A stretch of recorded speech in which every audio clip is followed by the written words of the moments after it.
زنا کا وبال ابو جان ایک قصہ سنایا کرتے تھے کہ کسی قبرستان میں ایک شخص نے رات کے وقت ناش کے ساتھ زنا کیا۔ بادشاہ وقت ایک نیک صفت شخص تھا۔ اس کے خواب میں ایک سفید پوش آدمی آیا اور اسے کہا کہ فلاں مقام پر فلاں شخصاز گناہ کا مرتکب ہوا ہے، اور اسے حکم دیا کہ اس زانی کو فوراً بادشاہی دربار میں لا کر اسے مشیر ہو خاص کے عہدے پر مقرر کیا جائے۔ بادشاہ نے وجہ جاننی چاہی تو فوراً خواب ٹوٹ گیا۔ وہ سوچ میں پڑ گیا۔ بہرحال سپاہی روانہ ہوئے اور جائے وقوع ہر پہنچے۔ زانی شخص وہیں موجود تھا۔ سپاہیوں کو دیکھ کر وہ بوکھلا گیا اور اسے یقین ہو گیا کہ اس کی موت کا وقت آن پہنچا ہے۔ اسے بادشاہ کے سامنے حاضر کیا گیا۔ بادشاہ نے اسے اس کا گناہ سنایا اور کہا، آج سے تم میرے مشیر خاص ہو۔ دوسری رات بادشاہ کو پھر خواب آیا تو بادشاہ نے فوراً اس سفید پوش سے اس کی وجہ پوچھی کہ ایک زانی کے ساتھ ایسا کیوں کرنے کا کہا آپ نے؟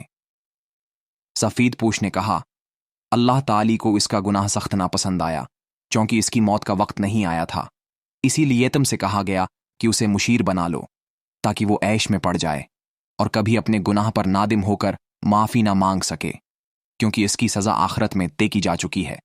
مرتے دم تک وہ عیش میں غرق رہے گا، بلکہ خوش بھی ہوگا کہ جس گناہ پر اسے سزا دی جانی چاہیے تھی، اس گناہ پر اسے علیحدہ مل گیا۔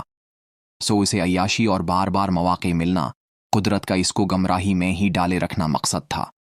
ابو اٹھے، میرے سر پہ ہاتھ رکھا اور کہا، بیٹا، جب گناہوں پر آسانی ملنے لگے تو سمجھ لینا آخرت خراب ہو گئی ہیں اور توبہ کے دروازے بند کر دیے گئے ہیں تم پر۔ میں سن کر حیران رہ گیا۔ اپنے غریبہ میں اور آس پاس نگاہ دوڑائی۔ کیا آج ایسا نہیں ہے؟ ہمیں بازار گنتناہوں کا موقع ملتا ہے اور کتنی آسانی سے ملتا ہے، اور کوئی پکڑ نہیں ہوتی ہماری۔ ہم خوش ہیں، عیش میں ہیں۔